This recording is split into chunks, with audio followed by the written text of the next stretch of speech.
Hukum Universitas Hasanuddin, Bapak Profesor Dr. Hamzah Halim SH MH MAP,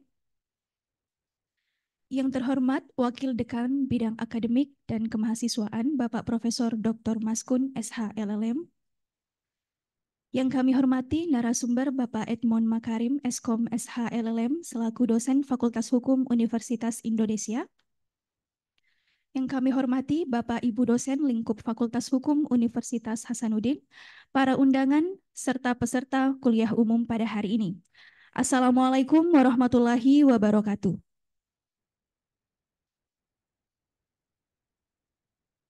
Puji syukur kita panjatkan kepada Tuhan Yang Maha Esa, yang telah memberikan rahmat dan karunia kepada kita, sehingga kita dapat hadir di acara kuliah umum siang hari ini dengan sehat dan berbahagia.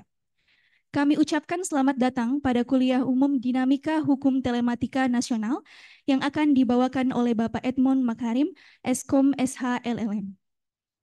Kegiatan ini merupakan rangkaian Dies Natalis yang ke-72 Fakultas Hukum Universitas Hasanuddin.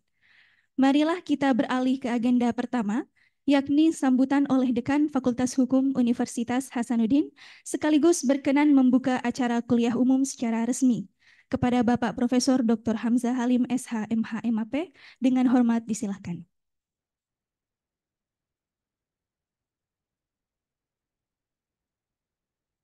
Bismillahirrahmanirrahim. Assalamualaikum warahmatullahi wabarakatuh. Belum makan siang ya. Assalamualaikum warahmatullahi wabarakatuh. Ah, Tadi saya pikir mahasiswa dari universitas swasta mana di Makassar gitu. Kalau anak UNHAS itu kan keras-keras itu. Ketika mahasiswa yang lain masih tidur di waktu subuh, ayam jantannya UNHAS sudah berkokok gitu kan, maksudnya begitu. Selamat siang dan salam sejahtera untuk kita semua. Tentu yang sama kita hormati dan sama kita muliakan, ya, Bapak Edmond Makarim, SH, Eskom, ya, LLM, PhD. Ini kalau saya sampai sekarang manggilnya Pak Ketua. Jadi ini dekannya dekan UI sekarang. Beliau dekan di zamannya. Dan pernah memimpin dekan Fakultas Hukum Perguruan Tinggi Negeri se-Indonesia. Ya, tepuk tangan dulu untuk beliau. Jujur saya sampaikan tidak mudah mendatangkan beliau karena memang jarang ke Makassar. Nah, makanya kita tanda kutip jebak, undang menguji, baru kita curi ilmunya lewat kuliah umum. Karena ilmunya beliau ini ilmu yang langka gitu. Anda ingat barangkali kalau ada yang ikut waktu Dekan Gajah Mada datang, Ibu Dahliana minta tanda tangan kerjasama, saya bilang boleh. Tapi saya langsung bilang sama dosen muda bikin cepat benernya, bedropnya saya bilang kita bikin kuliah umum karena ilmunya juga langka tentang ya teks karbon. Nah, saya berharap dari kuliah umum ini nanti ya, selamat datang ya Pak Edmond di ya anggaplah rumah kedua. Fakultas Hukum UNHAS ini terlalu dekat dengan UI karena memang sejarah ya jas merah ya jasnya UNHAS bukan jas yang kau pakai, tapi jas merah menurut Soekarno, Presiden pertama Indonesia, jangan pernah melupakan sejarah. Saya ingatkan fakultas yang melahirkan UNHAS ini Fakultas Hukum, Kedokteran, dan Ekonomi. Ketiganya adalah cabang Fakultas Hukum dan Fakultas Kedokteran dan Fakultas Ekonomi Universitas Indonesia pada waktu itu. Jadi kalau Pak Edmond datang ke sini, itu orang tua yang mengunjungi anaknya. Dan UNHAS sudah melahirkan banyak anak juga, jadi sudah banyak cucunya UI. Gitu. Jadi tidak salah kalau kemudian anak masih belajar sama orang tuanya gitu. Ya, dan ini juga saya sekaligus menyampaikan ke Pak Edmond supaya jangan malas-malas datang ke UNHAS karena anaknya di sini membutuhkan gitu. Kalau anaknya bersoal, orang tuanya ikut bertanggung jawab gitu. ya kan? Nah, kuliah yang akan dibawakan oleh beliau terkait dengan dinamika hukum telematika di Indonesia. Sebuah bidang ilmu hukum yang menurut saya masih sangat baru dan sangat dinamis saat ini. Dan saya melihat karya-karya mahasiswa baik S1, S2, S3 masih sangat langka.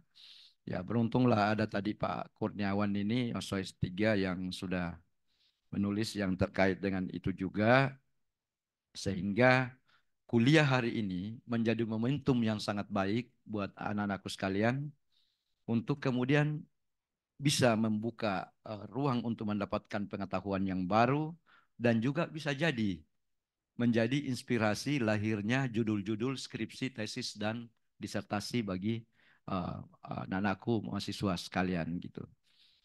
Ya, sekali lagi saya katakan tidak mudah mendatangkan beliau sehingga saya berharap momentum ini dimanfaatkan dengan sangat baik ya. Seoptimal mungkin silakan berdiskusi, bertanya tentang hal ya namanya belajar memang ya tanya aja gitu. Apa yang belum ditahu, terus seperti apa seharusnya, ke depannya akan seperti apa.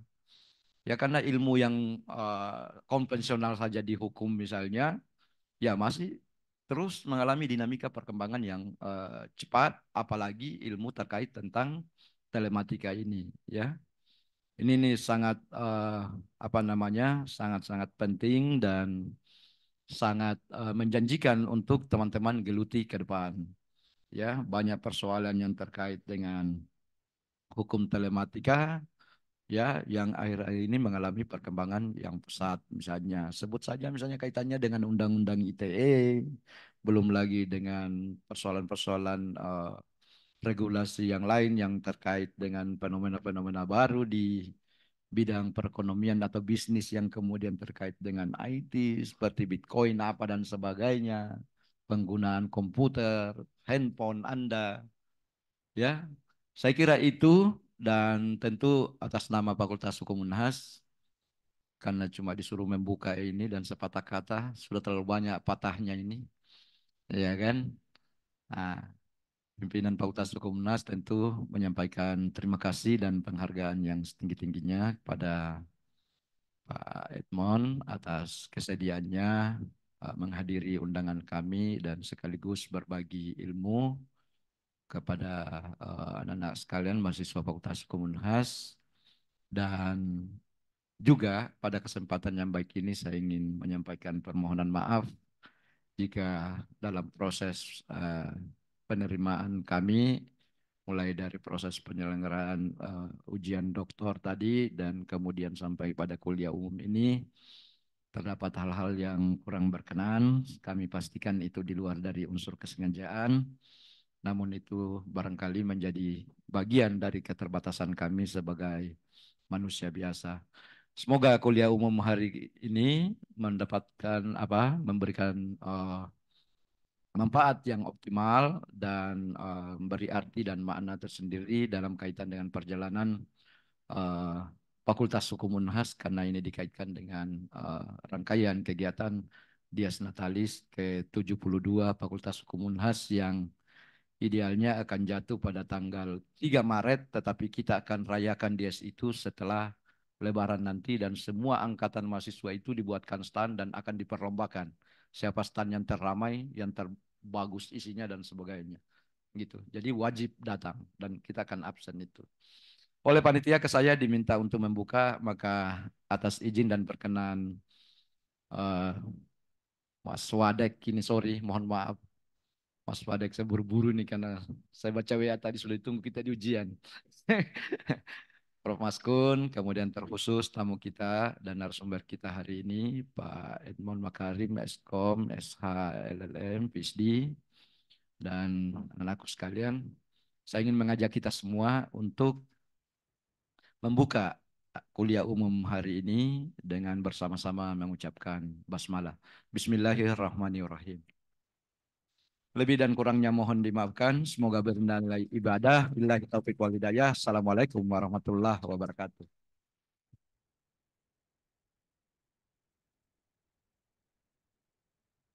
Baik, terima kasih Bapak Dekan Fakultas Hukum Universitas Hasanuddin atas sambutan sekaligus membuka kuliah umum kita pada siang hari ini.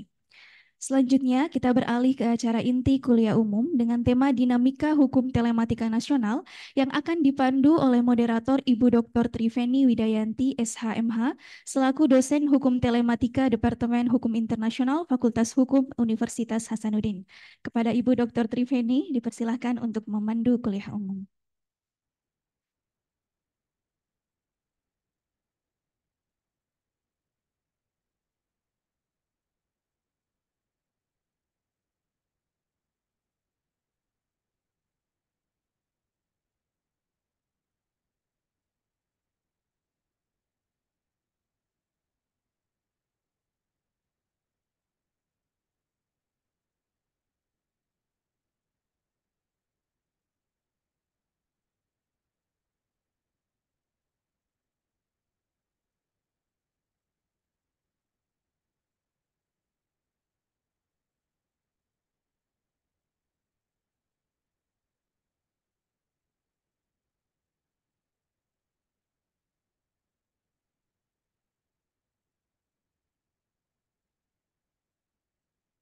Bismillahirrahmanirrahim. Yang terhormat Bapak Dekan Fakultas Hukum, Profesor Dr. Hamzah Halim Esa, MH, MAP. Yang terhormat Bapak Profesor Dr. Maskun Esa, LLM. Yang terhormat Bapak Dr. Edmond Makarim Eskom, SH, LLM selaku eh, untuk kali ini memberikan kuliah umum. Jadi selaku dosen tamu pada kuliah hari ini. Assalamualaikum warahmatullahi wabarakatuh. Seperti Pak Dekan tadi bilang, kenapa masih lemas? Apa karena belum makan siang atau apa? Ya, saya ulangi lagi ya. Assalamualaikum warahmatullahi wabarakatuh.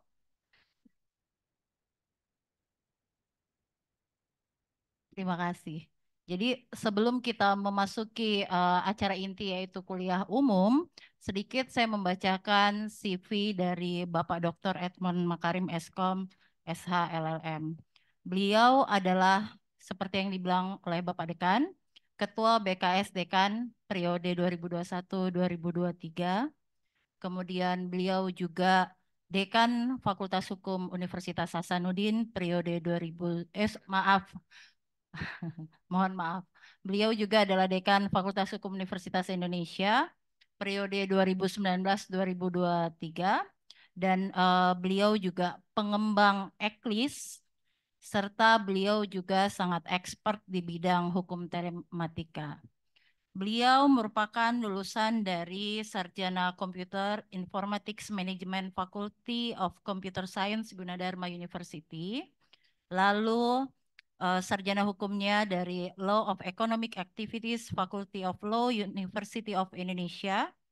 Dan kemudian untuk LLM-nya beliau merupakan lulusan dari University of Washington School of Law, Seattle. Dan Doktor Ilmu Hukum PhD for Legal Science Faculty of Law, University of Indonesia, Depok.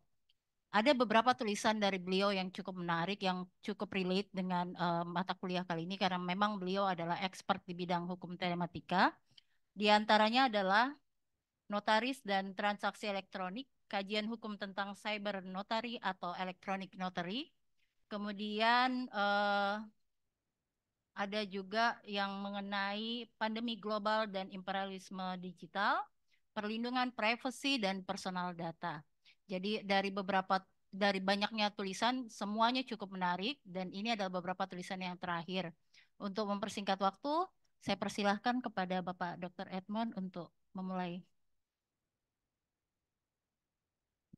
Assalamualaikum warahmatullahi wabarakatuh. Yang kami hormati Prof. Hamzah, Dekan FH Unhas, dan jajaran, Prof. Maskun sebagai Wakil Dekan, dan kemudian para dosen-dosen yang mungkin saya nggak bisa sebutkan satu persatu di sini.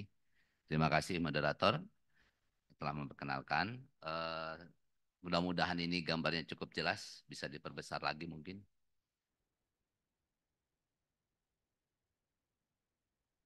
Ini sebagaimana yang disampaikan, saya diminta untuk menyampaikan dinamika hukum telematika di Indonesia Yang bahasa lain yang sering dikumandangkan juga adalah cyber law. Walaupun beberapa expert di luar negeri juga pada saat dikatakan istilah cyber law agak tersenyum sedikit. Kenapa? Karena cyber itu apa maknanya, law itu apa maknanya. Kalau hukum terhadap cyber, nanti saya jelaskan sedikit. Istilah cyber itu awalnya dikemukakan oleh Ampere ya, seorang yang namanya diabadikan sebagai kuat arus ya. Saat itu yang dia maksudkan dengan cyber itu ya filamen kawatnya. Jadi kalau ada space berarti cyber space berarti ada space dalam kawat dong.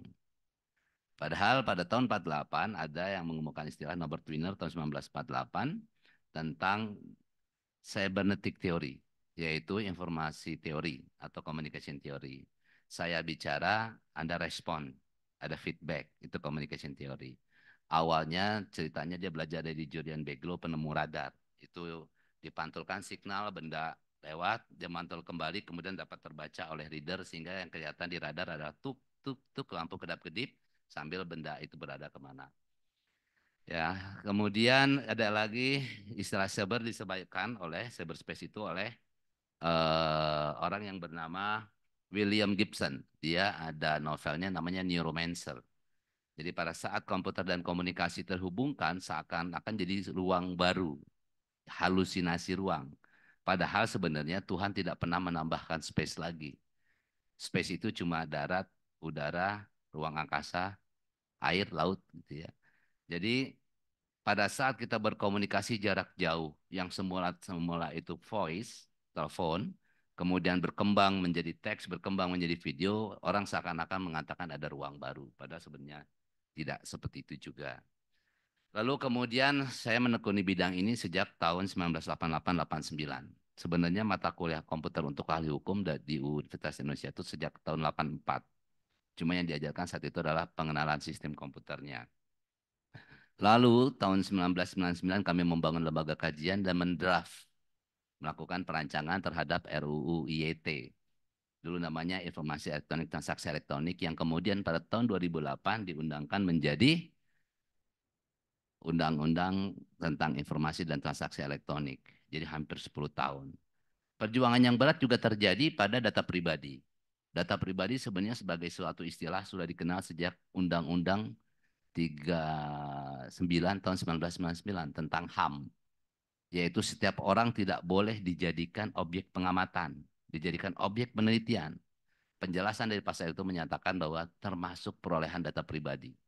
Jadi memprofiling orang, ingin tahu orang, itu sebenarnya sudah mengancam suatu hak privasi. Ya. Lalu kita lihat diperkembangkan di sana. Sejak internet dikumandangkan, menariknya seakan-akan internet adalah HAM. Internet adalah sarana. HAM-nya adalah hak atas informasi dan komunikasi. Cuma menariknya, si internet ini terlahir pada rezim Perang Dingin. Kalau Anda pernah mengenalnya, itu waktu terjadi Perang Dingin antara Amerika dengan Uni Soviet, yang dipikirkan adalah begini. Sekiranya terjadi perang, apa yang harus dijaga? Saluran logistik. Sehebat-hebat orang berperang kalau nggak dikasih makan, nyerah sendiri. Itu saluran logistik. Infrastruktur berikutnya adalah komunikasi. Karena kalau komunikasi nggak ada, perangnya gimana? Buta dong. Kan antara garis belakang sampai garis depan. Dulu berpikirnya sebelum ada internet itu, manusia berpikir bahwa kalau mengirimkan pesan dari satu titik ke titik tujuan, maka ada seseorang yang mengawalnya. Contohnya apa? Pos. Maka jadi ingat istilahnya pos yang pertama. Kertas surat dikirimkan sampai ke sana. Kalau tukang posnya terbunuh gimana? Sampai enggak? Bayangkan kalau si pos ini diganti dengan elektronik. Kalau elektroniknya dibom, maka dikembangkanlah sistem pesan berantai. Kalau saya mengirimkan ke satu titik ini relatif aman, tapi kalau saya kirimkan kopi banyak-banyak kepada Bapak Ibu sekalian, pesan tersebut dan dikirimkan ke titik tujuan, dia lebih cepat sampai. Karena kalau satu yang terbunuh masih ada yang lain. Kan gitu. Makanya disebut Transmitting Control Protocol, TCP/IP, garis miring Internet Protocol. Dan pada saat sampai di titik tujuan nanti dia disusun lagi. Nah menariknya, Waktu dilemparkan kepada Bapak Ibu sekalian, berarti ke Bapak Ibu sekalian, rekan-rekan sekalian menyampaikan, memegang pesan tersebut. Ibarat saya kirim kartu pos di copy banyak-banyak. Berarti si konten diketahui orang nggak? Dikuasai orang nggak? Iya. Yang membuat akhirnya Bapak Ibu semua rekan sekalian tidak tahu isinya adalah saya acak kalimatnya. Semua dengar nih. Ayas, uam, igrep misalnya. Ada yang tahu artinya? Semua dengar tuh. Ayas, uam, igrep. Kata kuncinya balik aja dari kanan ke kiri. Saya mau pergi. Ya kan? Atau saya mau ke pasar. Rasap kalimatnya. Cuma orang yang ngerti, yang tahu. Yaitu yang tahu kode pengacakan. Bayangkan kalau tadi Anda lihat sekarang komputer itu kan Anda ketik huruf A, bukan A yang dibaca di dalam mesin. Huruf A itu disimbolkan dengan standard code interchange, American Standard, ASCII namanya. Kalau Eropa namanya European EBCDIC, binary code. Jadi kode-kode biner. Jadi kalau A disusun sebagai misalnya 0011, 11, ya semuanya cuma kombinasinya 0 dan 1. Ada 4 kelompok, ada 4 satu nibel berarti satu digitnya adalah 8 binary digit. Maka pengacakan itu geser ke kiri, geser ke kanan, itu menjadi variannya lebih banyak. Tapi ilmunya tetap satu secara hukum. 0 dan 1. Nyala atau tidak. On atau off. Komunikasi adalah pilihan. Seharusnya secara kaidah. Pada saat Anda berkomunikasi secara massal maupun secara privat, itu adalah option buat Anda, bukan kewajiban. Tapi buat penyelenggara sarana telekomunikasi, itu wajib hukumnya tersedia. Nanti ini ada logikanya nih, kenapa kok bisa jadi kena attack gitu ya. Amanat konstitusi mengatakan 4 alinea. Kita harus sapi dalam-dalam. Seharusnya alinea pertama itu adalah jiwanya PBB. Tidak boleh manusia ini dijajah di muka bumi. Segala penjajahan harus dihapuskan. Kan begitu harusnya.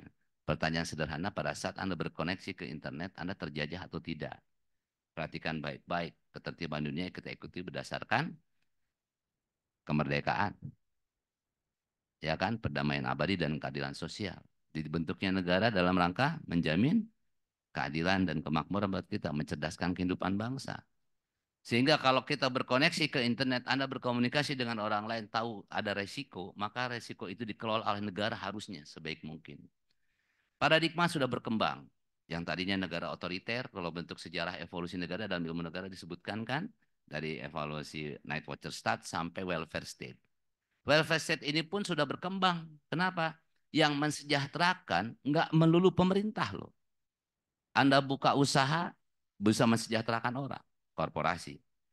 Anda membangun NGO, membuat partisipasi pemberdayaan masyarakat, itu juga mensejahterakan. Sehingga fungsi government yang tadinya sangat struktural hierarkis adalah pemerintah, itu secara tidak langsung sekarang berubah menjadi lebih dinamis dalam bingkai negara hukum modern. Apa itu? Ada pemerintahnya, ada masyarakatnya, ada korporasinya. Semua menjadi pencipta kesejahteraan. Maka disebut national wealth creation. Lalu pada saat kita bilang masuk ke internet dengan sejarah yang tadi, internet adalah suatu sarana intelijen Amerika dalam era perang dingin, apa yang terjadi? Ada disebut internet freedom. Kebebasan dalam internet.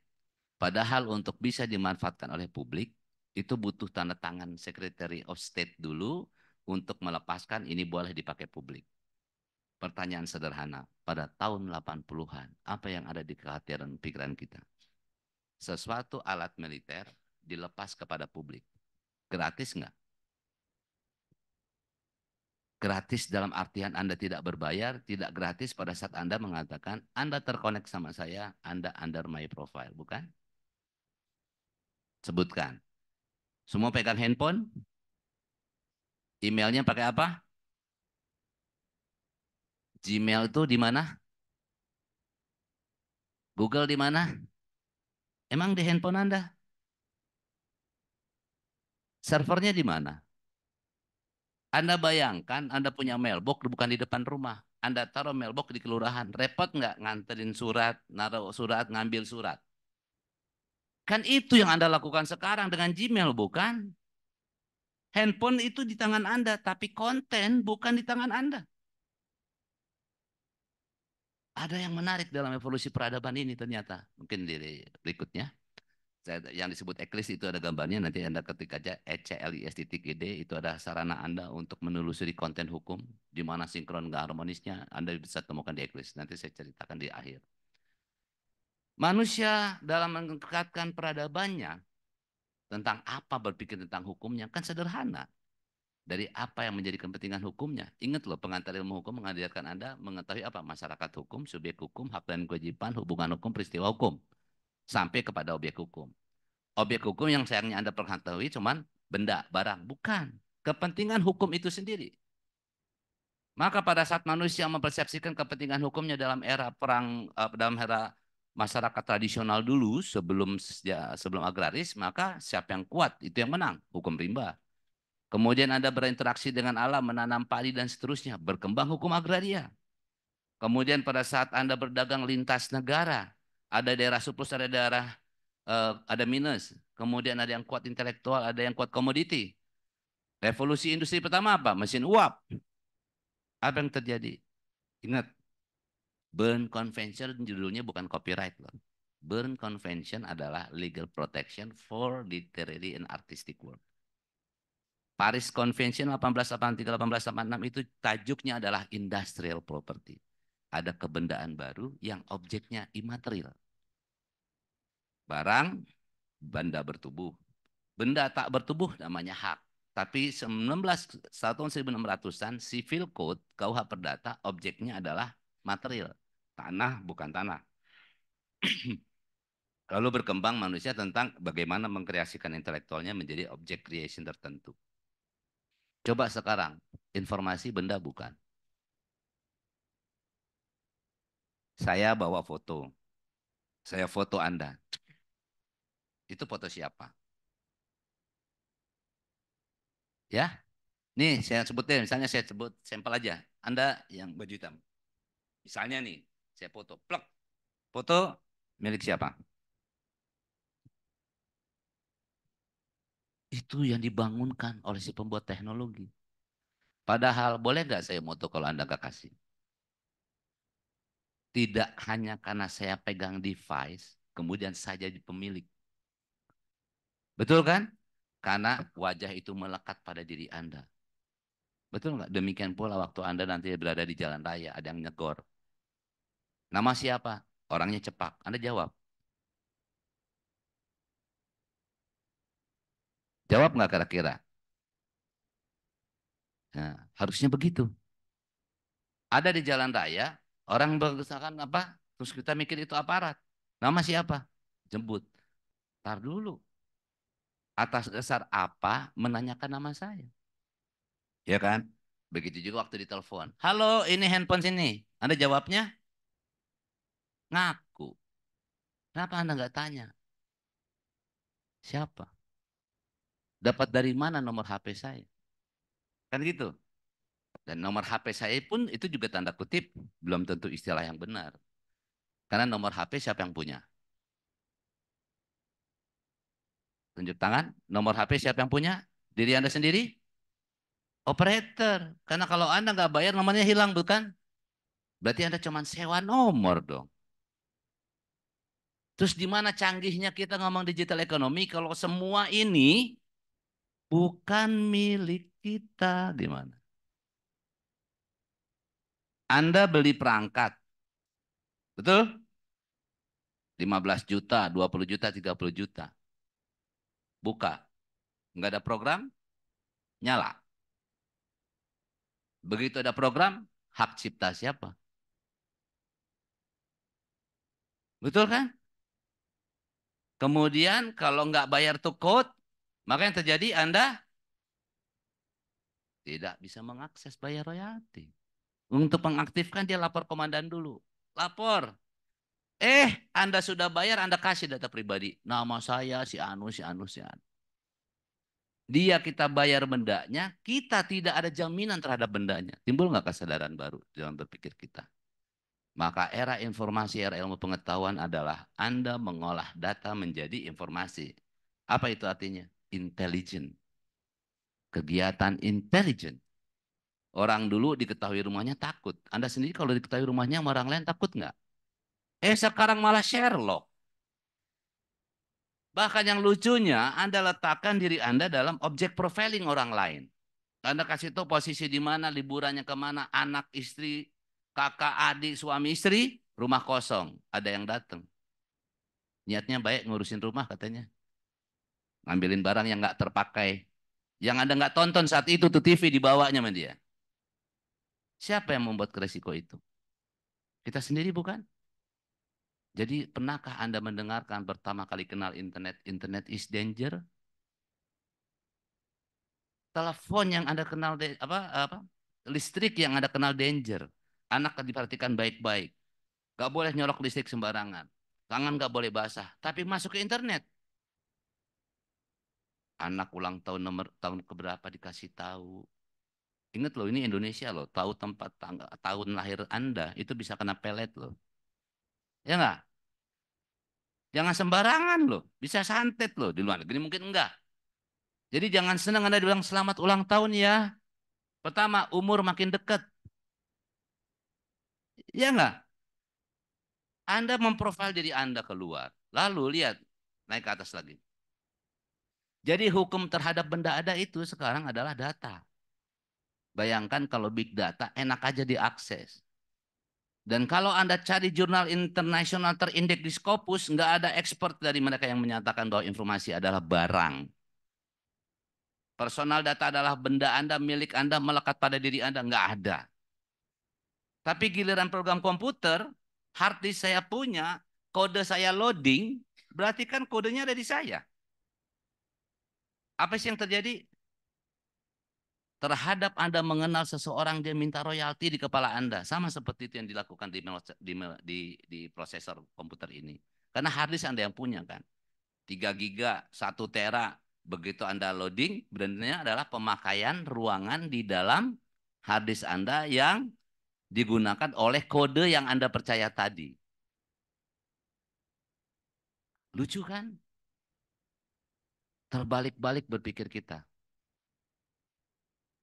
Menariknya lagi, Indonesia adil dan beradab. Begitu masuk internet, antara otak, mulut, dengan jempol, beda kali ya. Hari-hari sopan. Begitu ngomongin orang, jempol lebih kejam dari hatinya. Bahaya nggak tuh jempol?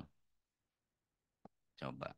Yang lucunya sekarang Anda masuk ke dalam teknologi canggih terus dibilang, untuk memastikan ini handphone Anda, gunakanlah face recognition. Apa efeknya? Kalau ini hilang sama wajah-wajah Anda lo hilang, terus Anda aktifkan. Terus Anda mau naik kereta, bayar yang benar naik kereta. Ngapain wajah? Banyak PR buat kita. Demi menjaminkan bahwa kemerdekaan kita secara elektronik. Karena hari-hari kita dieksploitasi oleh sistem elektronik. Dan menariknya, terus orang bilang transformasi digital. Baik, kita sebutkan satu persatu. Apakah transformasi digital itu memperkaya Anda? Atau jangan-jangan menambah kos Anda? Anda punya uang 100.000 kemana-mana harus diterima. Sekarang masuk tol harus kartu. Berarti Anda beli kartu dulu dong. Nambah kos. Untuk naruh kartu pakai sistem pembayar. Listrik dulu waktu saya SMA, PLN datang, kalau kamu udah nggak bayar lagi nih, udah nunggak sebulan, saya putus nih. Sekarang saya bayar duit dulu, taruh di depan, dipakai belum? Anda naruh uang harus pakai ATM. Coba sebutkan transformasi digital yang tujuannya efisiensi, yang tidak menambah kos hidup Anda. Seharusnya nggak gitu. Idealnya dalam membangun, harusnya nggak begitu. Ya, kenapa bisa begitu? Silakan Anda berpikir semua. Kita sama-sama berpikir. Saya cuma menjelaskan, memberikan brainstorming untuk Anda. Lalu ada evolusi telekomunikasi, media dan informatika. Yang kemudian seolah-olah yang tadinya linier, telepon, kalkulator, medium penyiaran, Marconi dan seterusnya terus jadi satu. Kemudian dengan berkembangnya internet, culture juga berubah. Betul nggak? Dulu waktu belum kenal handphone, bawa handphone nggak ke kampus kira-kira? Enggak. Sekarang handphone ketinggalan, balik nggak? Berubah nggak? Dulu hidup nerima apa adanya. Lagi kurus ya kurus, lagi gemuk ya gemuk. Sekarang gemuk dipoto dari kiri. Menipu diri sendiri. Atau ingin menipu orang lain bahwa kita masih langsing. Ya enggak? Semua angle sekarang jadi perhatian bagaimana mempercantik diri. Padahal selebritis bukan. Update status terlalu banyak. Ntar teman sendiri yang enek. Betul nggak? Anda ingin mendapatkan hit dengan cara Anda bikin rusak perilaku hidup Anda. Itu ditonton orang. Setuju? Berubah nggak hit? Kalau Anda cuma bilang saya sholat 5 waktu di foto video. Nggak ada yang nonton. Anda urakan baru Anda tonton. Parah nggak itu? Anda terjajah nggak sih? Ngerasa nggak sih Anda terjajah secara digital?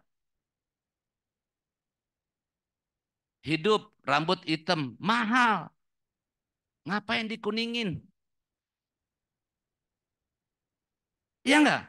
Berarti nambah jajan. Baju, batik lengkap, bahan lebih mahal.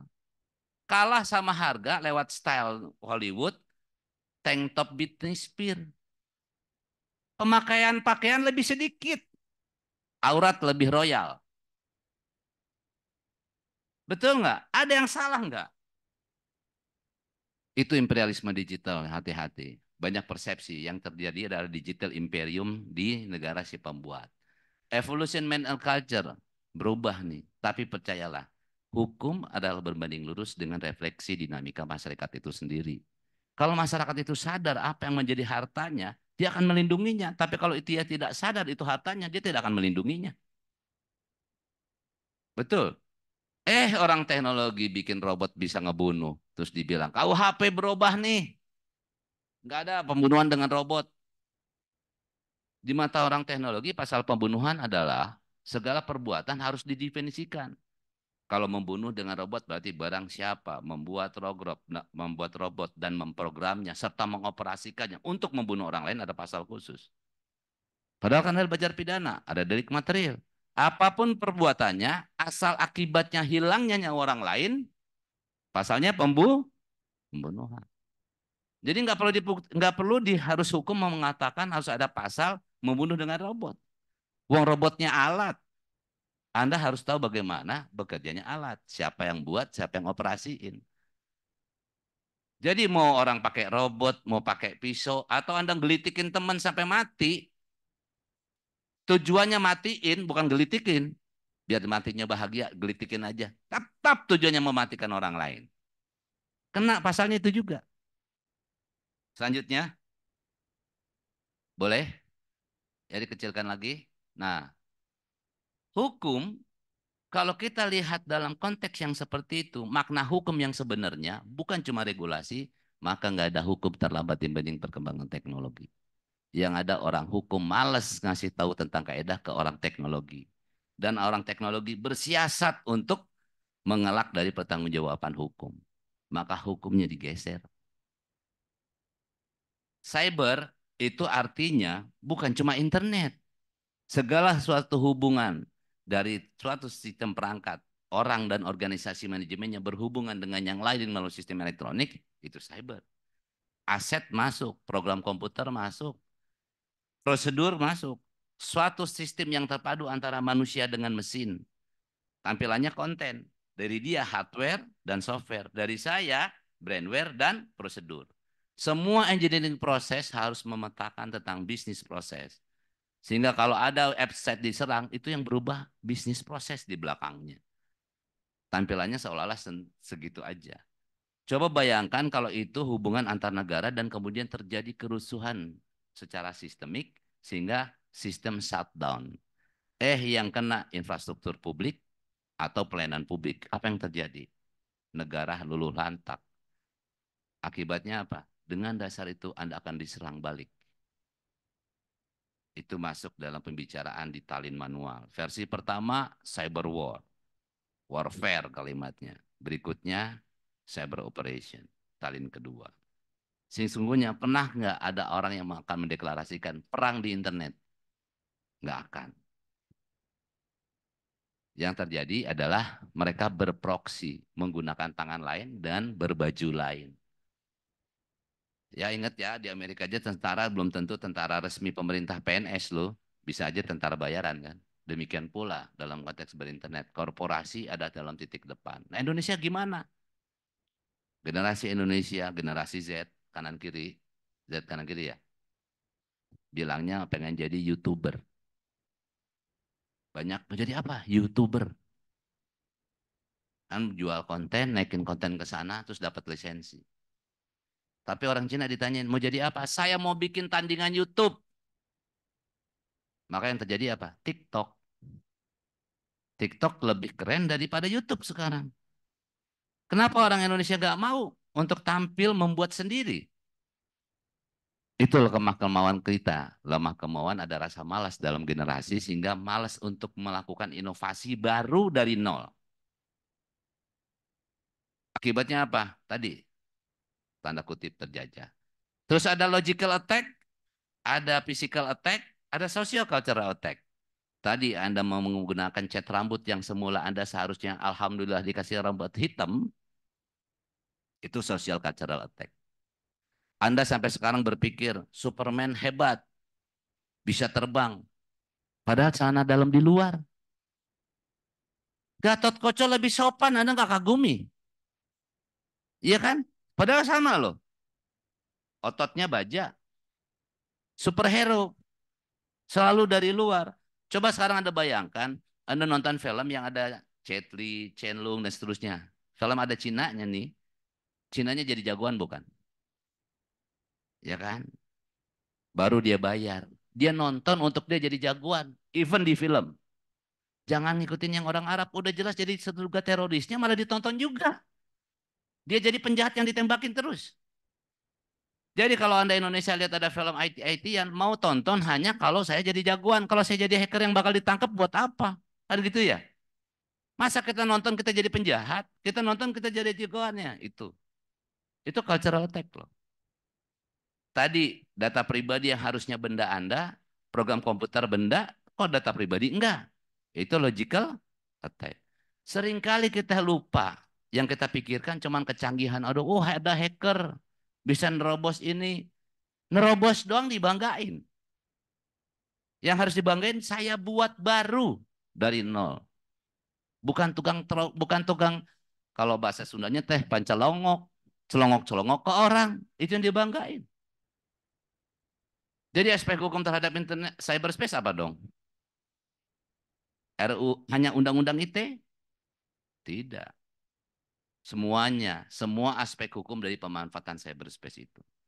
Kalau telematika adalah telekomunikasi, media dan informatika adalah sarananya, ibaratnya saya minum air ada gelasnya. Ini telekomunikasi adalah mengirimkan informasi sampai tujuan. Menerima informasi itu telekomunikasi. Kaidah hukumnya apa? Private communication.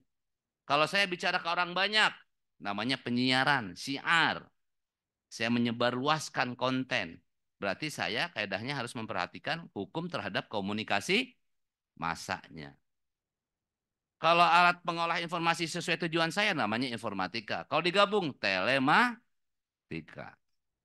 Apa intinya? Apa airnya? Informasi dan komunikasi itu sendiri. Ada informasi privat, ada informasi publik. Berarti Undang-Undang KIP dibaca. Ya kan? Ada komunikasi privat, ada komunikasi gara-gara nggak kenal hukumnya, curhat di muka orang ramai. Curhat bukan? Anda curhat ke orang ramai. Anda sebenarnya curhat atau minta dukungan. Informasi privat malah jadi publik, publik diprivatkan. Komunikasi privat dijadiin publik, komunikasi publik diprivatkan. Maka harus ketahui, inti dari hukum telematika adalah hukum terhadap informasi itu sendiri dan komunikasi itu sendiri. Informasi publik, informasi privat, komunikasi publik, komunikasi privat. Pada saat terjadi cross border, maka Anda harus berpikir mana kepentingan nasional saya, mana kepentingan global. Lalu di mana peran pemerintah dan di mana peran kita sebagai masyarakat dalam rangka menjaga pertahanan dan keamanan kita sendiri. Komunikasi itu rentan akan keamanan. Jadi Anda harus sudah sadar dari awal internet adalah medium yang tidak sebagaimana yang Anda persepsikan. Hardware-nya bukan buatan Anda, software-nya bukan buatan Anda. Bahkan kontennya yang Anda pakai pun Anda serahkan ke orang luar. Tapi tenang aja Pak, perusahaan telekomunikasinya kan Indonesia. Siapa bilang perusahaan telekomunikasinya saham Indonesia? Anda bayangkan lebih mahal dan murah mana kalau Anda naruh mailbox di rumah Anda dengan ada mailbox di tempat lain.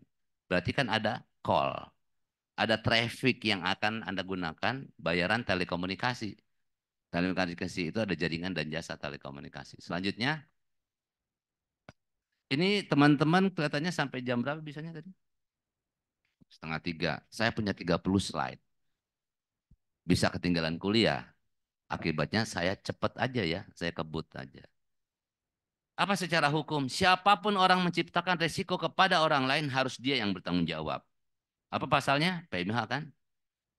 Karena salahnya atau ketidakpatutan atau ketidakhati-hatian berdampak kepada kerugian orang lain, begitu perbuatan melawan hukum, bukan Anda bisa gugat. Terus dalam rangka melihat hal itu ada liability based on fault, ada liability no fault. Kalau liability no fault artinya Anda tidak harus lagi membuktikan kesalahan orang itu. Gitu. Ini yang bahaya nih, saya mau ngasih contoh, tapi biasanya saya pakai, cuma saya naik itu terus hati deg-degan. Pesawat terbang apa pasti jatuh? Saya ngomong Anda sebagai orang hukum, bukan sebagai orang teknik. Kapal terbang kalau mesin jetnya bekerja. Kalau mesin jet nggak bekerja, benda jatuh bukan? Bukan benda terbang. Siapa yang menjanjikan dia terbang? Teknologi kan? Cara manusia dalam mencapai tujuannya. Jadi kalau ada resiko, Anda harus buktiin bahwa kapal ini jatuh akibat matinya orang lain. Siapa penyebab jatuh? Enggak selalu benda jatuh orangnya mati. Siapa bilang yang benar dong? Ya enggak? Jadi tidak harus lagi dibuktikan. Makanya jadi strict liability. Tidak lagi harus dibuktikan apa kerugiannya, apa penyebab kausalitas kematian, dan perbuatan itu melawan hukum atau tidak. Karena yang jelas berjanji itu terbang adalah standar kelaikan terbang. Nggak bisa tuh perusahaan yang lain bilang, maaf saya nggak bisa ganti karena waktu itu pilotnya A+an. Jadi itu satu kesatuan dalam penerbangan. Maka strict liability. Dari yang negligence sampai kepada absolute liability atau strict liability. Kalau absolute liability nggak perlu lagi semua dibuktikan, cukup kasih tahu Anda penumpang, Anda dibayar sekian. Kepada ahli waris, bukan kepada Andanya, tapi kepada ahli warisnya. Tapi kalau strict liability masih ada damage yang dipertarungkan, bahwa ini berapa yang layaknya. Jadi nggak ada cap damage. Secara umum sama, mau bentuknya apapun, mau teknologi kayak apapun namanya, kalau yang pencipta resiko harus jelas resikonya kepada user dan yang bertanggung jawab terhadap resiko adalah si pembuat resiko. Lalu kriteria pertanggungjawabannya adalah empat hal ini. Sayangnya Anda semua percaya saja sesuatu dengan reputasi brand. Anda merasa bahwa semua bekerja sebagaimana mestinya, padahal belum tentu. Oleh karena itu dalam undang-undang itu dikatakan akuntabilitas sistem elektronik, yaitu sistem harus andal, aman, bertanggung jawab. Siapa yang harus bertanggung jawab? Ya penyelenggara sistem, pembuat dan penyelenggaranya. Selanjutnya, oh ya, sebelum sampai ke sini kita jelaskan dulu. Resiko. Kadang-kadang resiko nggak diketahui, kita main percaya aja. Bahwa dengan penggunaan merek itu berarti risiko telah dimitigasi dan dikalkulasi. Padahal yang disebut trust harusnya adalah Anda tahu resiko dan Anda tahu bagaimana mitigasi terhadap resiko itu. Contoh naik mobil umum. angkutan umum. Anda harus ngeceknya apa? Mobil itu laik enggak? Ada kirnya. Begitu naik, ada supirnya. Supirnya berseragam enggak? Kalau supirnya tembakan, berarti dari awal Anda sudah tahu Anda memasuki sistem yang beresiko tinggi. Sayangnya Anda masuk Grab, Anda tanyain enggak mobilnya? Benar enggak orangnya? Anda sudah mengekspos secara tidak langsung. Jangan dalih pengen cepat. Anda naik ojek, Anda harus tahu resikonya naik ojek, keselamatan dibagi dua. Yang naik ojek, belakang bonceng lebih punya resiko dalam kecelakaan. Makanya yang namanya ojek bukan standar angkutan umum. Memang begitu hukumnya. Jangan dibalik, cuma gara-gara ada kepentingan terus hukumnya yang dikalahkan. Ya. Terus ada platform bahasanya keren bener. Padahal makalar order. Masa lalu orang lulu nih ngomong itu makalar order. Nih ya, saya kecil nih nonton Dono Kasino Indro. Anda pernah tahu Dono Kasino Indro kan? Pelawak itu. Baca koran. Lowongan kerja dicari. Syaratnya apa? Punya motor sendiri. Cari bensin sendiri. Resiko tanggung sendiri. Itu namanya kerja sendiri bukan? Kalau kita kerja sendiri itu ada mitra kan itu cuma makelarnya doang. Makelar ordernya. Tapi hukumnya seakan-akan kegeser lagi. Jadi salahnya ketenggelam teknologi terbaru ini adalah kita sebegitu terpukau dengan teknologi baru, lupa hakikat hukum. Terus dibilang, hukum terlambat Pak dibanding perkembangan teknologi. Kalau Anda manusia yang diciptakan pertama oleh Tuhan, apa yang diajarin Tuhan? Disuruh cocok tanam. Suruh bikin pesawat ke bumi. Yang dikenalkan cuma satu. Ini manusia pinter nih, wakil Tuhan. Tuh ada pohon. Jangan dekat ke pohon itu. Jangan makan buah itu. Apa yang diajarkan Tuhan? Hukum bukan? Dilanggar hukumnya, masuk pidana, turun ke bumi. Kok disebut teknologi duluan yang diajarin Tuhan? Kalau hukum yang ada pandang cuma regulasi, ya benar. Ada penyesuaian-penyesuaian konteks tertentu. Tapi kalau Anda bicara hukum, Anda harus lihat bahwa setiap manusia dianugerahi. Apa sifatnya? Law is ought to. Hukum adalah berpikir manusia tentang bagaimana yang seharusnya. Dan itu adalah semua melekat kepada diri kita. Nggak usah pakai aturan. Kalau hidup itu ngerugiin orang lain, masalah hukum nggak? Itu contoh sederhana. Jadi hukum nggak pernah terlambat dibanding perkembangan teknologi. Saya definisi hukum luas. Kalau regulasi perlu ada penyesuaian-penyesuaian konteks tertentu. Berarti turunan dari hukumnya. Lalu apa yang terjadi dengan internet? Setelah ternyata berubah, maka strukturisasinya berubah, pembagian industrinya. Maka jadi ada customer variable equipment ini dia. Resources, yaitu apa? Nomor IP address, nomor telepon, resources, spektrum frekuensi signal, lalu kemudian konten dan application. Apa yang terjadi? Saluran communication channel banyak, dari hulu sampai hilir. Pembuat konten sampai pengguna konten. Perusahaan-perusahaan yang tadinya perbedaan pelaku usahanya berdasarkan undang-undang sebelumnya bergabung lagi jadi satu. Dulu kalau Anda langganan Indosiar berarti Anda nggak bisa berinternet. Anda berinternet Telkomnet instan, belum ada belum ada ininya apa perusahaan untuk penyiarannya. Sekarang lembaga penyiaran perusahaan telekomunikasi satu. Anda langganan IndiHome, Anda bisa nonton TV berlangganan. Anda masuk Indovision, Anda bisa berinternet. Jadi semakin konvergen. Selanjutnya 14-13, waktu sudah makin mepet. Apa yang timbul? Monopolistik. Semua si pemilik media bisa nguasain telekomunikasi, bisa punya perusahaan pers, betul? Bisa bikin online-onlinean, bisa bikin aplikasi-aplikasi turunan. Bahkan dia bisa jadi seperti penyelenggara sarana telekomunikasi pada saat dia menyediakan multiplexer. Yang terjadi konglomerasi media. Maka kalau Anda sebut nih, si pemegang saham media X, baca media X-nya, nggak pernah ngejelekin dia. Ya kan? Media Y, siapa pemegang sahamnya, siapa politisinya. Nggak akan pernah ngejelekin gengnya dia sendiri. Yang ada geng serang geng. Terus Anda percaya sama informasi. Anda percaya tulisan di media dan apa yang ada di internet. Kalau satu saat Anda tonton internet, kemudian Anda percaya, nggak lama dijemput sama malaikat Israel, Anda masuk neraka. Nggak ada rukun iman terhadap internet. Jangan nambah-nambah rukun iman. Informasi adalah proses dari manusia mengolah data menjadi informasi. Sesuai intelektualnya, sesuai kepentingannya. Ini foto faktual nggak? Faktual. Tapi kalau saya kesal sama Anda, foto Anda lagi jelek, saya jepret. Betul nggak? Jadi foto aja angle dan perspektif. Jadi jangan yakini semua informasi itu objektif sejari awal. Karena informasi itu selalu dibuat oleh manusia. Selanjutnya, jadi apa yang di internet harus Anda kritisi. Jangan langsung percaya. Selanjutnya, slide berikutnya dikecilkan lagi. Ini operatornya di mana, Bu? Ya, silakan.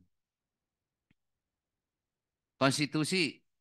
Jangankan konstitusi. International Covenant on Civil and Political Rights menyatakan freedom of expression pada saat Anda menjalankan kebebasan berekspresi Anda, maka pada saat itu pula Anda carries with it. Mengemban, membawa, tuh padanan katanya. Apa? Duties and responsibilities. Pada saat Anda menjalankan kebebasan HAM Anda saat itu juga mengemban kewajiban HAM dan tanggung jawab hukumnya. Jadi hidup kalau ternyata sesuai dengan netizen tadi, aneh kan? Ada manusia adil dan beradab, ternyata Anda hilangkan. Anda punya kewajiban hukum Anda untuk menghargai orang lain, Anda lebih ofensif. Pertanyaannya, itu tuntutan zaman atau kita keliru dalam melihat zaman? Kita ini keliru melihat zaman sehingga kita merasa tertinggal oleh zaman. Karena kita nggak pernah mau set up zaman itu. Jadi set up zaman itu ditentukan orang lain. Orang lain punya itu berarti saya ketinggalan. Orang lain bisa punya itu berarti ketinggalan. Harusnya kita lihat dong bangun karakter sendiri, gitu ya. Ada kewajiban konstitusi, ikut ikut peserta pendidikan yang betul, ya. Anak kecil ngamen di jalan, padahal harusnya ikut pendidikan dasar kewajiban. Ya segitu ada kewajibannya, terus ada etika dan seterusnya. Saya rasa bisa saya percepat, waktu tinggal sedikit. Ini yang saya kemukakan tadi, pada saat Anda menjalankan kebebasan ekspresi Anda, ada duties and responsibilities. Anda harus menghargai hak orang lain, reputasi hidup orang lain, public order, public morals, dan national security. Ya, selanjutnya. Ini pasal dalam konstitusi, ada kebudayaan dan teknologi. Jangan lupa, teknologi jangan menjajah kebudayaan. Harusnya dia fasilitas kita untuk mempengaruhi kebudayaan kita ke luar negeri. Selanjutnya, ini evolusi sistem hukum nasionalnya berkembang, ya. Bahkan sekarang Anda ketahui berapa jumlah peraturan perundang-undangan Indonesia? Anda kuliah 5 tahun. Katakanlah Anda yang aktivisnya 7 tahun deh. Tambah lagi magister 4 tahun deh. Tambah lagi S3 7 tahun. Seberapa banyak peraturan perundang-undangan yang pernah Anda baca? Sebelum Indonesia merdeka, pasca Indonesia merdeka, dan pasca reformasi. Kalau Anda nggak melakukan sistem penelusuran secara komputer, sulit Anda akan mengatakan kaidah hukum yang sebenarnya. Karena Anda akan dapat mengatakan gini, ada nggak peraturan tentang Bitcoin? Wah, nggak ada. Terus Anda bilang, nggak ada aturan hukum tentang Bitcoin di Indonesia? Anda nggak perlu lihat itu sistem pembayaran? Anda nggak perlu lihat ketentuan bagian undang-undang tentang mata uang? Dan seterusnya. Anda terkunci dengan suatu istilah-istilah baru yang digulirkan terus oleh orang teknik. Besok phishing lah, ing semuanya bisa aja keluar. Tapi hakikatnya tetap hukumnya nggak berubah. Kalau hakikat hukum benar, sampai kapanpun dia akan benar terus. Ya, selanjutnya ada omnibus yang Anda lihat sekarang juga fenomena yang berantakan, ya. Itu kritisi kita semua. Sekian banyak aspek hukumnya. Ya commerce, ya e-government, cyber security, cybercrime, dan seterusnya. Baik, selanjutnya. Secara kondisi yang sekarang, Anda mau mengatakan bertemu secara jarak jauh adalah fisik atau non-fisik? Anda Zoom nih, itu ketemu fisik atau ketemu non-fisik? Ada yang goib di layar itu? Kalau salah satu orang yang ada di situ goib, Saya juga nggak ikut make, bener. Anda kan ada di fisik di situ. Saya ada di fisik di sini. Kita ketemu secara elektronik. Berarti ketemu fisik bukan? Ilmu elektronik, ilmu fisika apa ilmu goib? Ya kan? Elektronik kan ilmu fisik. Bertemu fisik, baik dalam jarak dekat maupun jarak jauh, sama. Namanya bertemu secara fisik. Oleh karena itu, kehadiran secara elektronik dianggap memenuhi kehadiran langsung. Tuh lihat ada permanya. Ya, jadi mau tidak mau jangan ada pertanyaan alat bukti yang sah bahwa informasi elektronik jadi alat bukti yang sah. Sudah. Hakim tidak boleh menampik suatu bukti hanya karena bentuknya elektronik. Selanjutnya, rasanya harus cepat nih ya. Ada e-justice, semua sistem elektronik para penegak hukum dipadukan sampai kepada court dengan decision-nya. Selanjutnya, banyak yang lupa nih. Ada nggak undang-undang yang ngatur tentang ilmu pengetahuan dan teknologi? Undang-Undang Nomor 11 2019. Apa tuh definisi ilmu pengetahuan? Apa tuh definisi teknologi? Teknologi itu ada yang punya resiko tinggi sampai resiko rendah. Rezimnya adalah tetap dalam pengawasan, garis miring perizinan. Nggak boleh dengan kebebasan berekspresi Anda bikin percobaan nuklir di rumah Anda. Itu contoh sederhana. Selanjutnya, ada undang-undang ITE. Nah, sekarang extraterritorial jurisdiction. Ada anak kecil umur 8 tahun misalnya, bikin virus, nyebarin di Swiss, kemudian berdampak ke Indonesia. Indonesia kan udah kena makan semua elektronik sehingga begitu kena virus, yang rusak traffic controller pesawat, pesawat kandas. Air traffic darat, tabrakan orang, akibatnya mati orang lain. Itu kenakalan bukan? Bedain anak kecil itu, anak nakal sama anak jahat tahu kan? Anak jahat kena pidana. Anak nakal manjat pohon, nggak bisa dibilangin. Tuh nakal. Kalau Anda sampai anak SMP, SMA bawa golok, bawa apa berantem, itu anak jahat, pidana. Ini malah kita sebut anak nakal. Orang hukumnya sendiri sih nggak dengan tegas istilah. Nakal sama jahat beda. Jahat-jahat kena pidana. Ya. Kalau cross border terjadi, bayangkan di Amerika bilang, maaf anak kecil, maafin. Di Indonesia, tabrakan pesawat, tabrakan mobil. Gimana tuh penekanannya? Tahu-tahu pengadilan di Indonesia dibilang, oh kurang fair, kurang imparsial. Bukti kurang ditangkap. Kenapa? Karena servernya di luar semua, nggak ada konten di sini. Nggak ada reservasi bukti di sini. Orangnya bisa ditangkap di sini? Enggak. Akibatnya apa? Lepas. Padahal akibat hukumnya jelas sampai di kita. Nah itulah generasi Anda ke depan. Anda harus bisa bikin kedaulatan bangsa Anda, hukumnya berlaku, kemudian kepentingan nasionalnya dihargai. Selanjutnya, tetap itu dalam yurisdiksi Indonesia. Identity, Anda pakai identitas. Identitas itu ada yang KTP berbasiskan kredensial atau SIM atau KTM pakai kartu. Ada juga yang identity soft provider. Contohnya apa tuh? Login with Yahoo, login with Google. Itu identity provider juga. Harusnya secara keselembagaan itu adalah selanjutnya ada model-modelnya tuh pengaturannya. Nah, lucunya Indonesia sangat centralized. Padahal internet itu adalah medium distributed. Ada risiko di situ. Sesungguhnya identitas Anda bukan hanya KTP Anda. Anda bisa mengajukan identitas lain sepanjang untuk mengenali bahwa saya bernama A. Cakap bersikap tindak, ada umur di situ. Bukan satu gelondongan data Anda kasih semua. Urusannya apa? Yang kita NIK. Urusan NIK diminta dalam konteks pelayanan publik harusnya. Berarti berpikir lagi kita tentang identitas digital yang ideal itu seperti apa. Yang sekarang kondisinya belum ideal.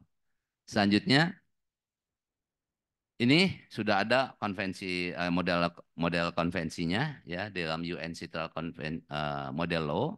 Judulnya adalah Use and Cross Border Recognition.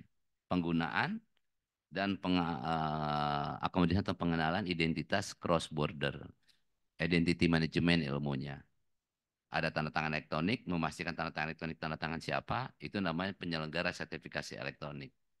Bahasa lainnya certification authority. Bahasa lainnya trust services atau electronic authentication. Jadi saya nanya sama orang, siapa namamu?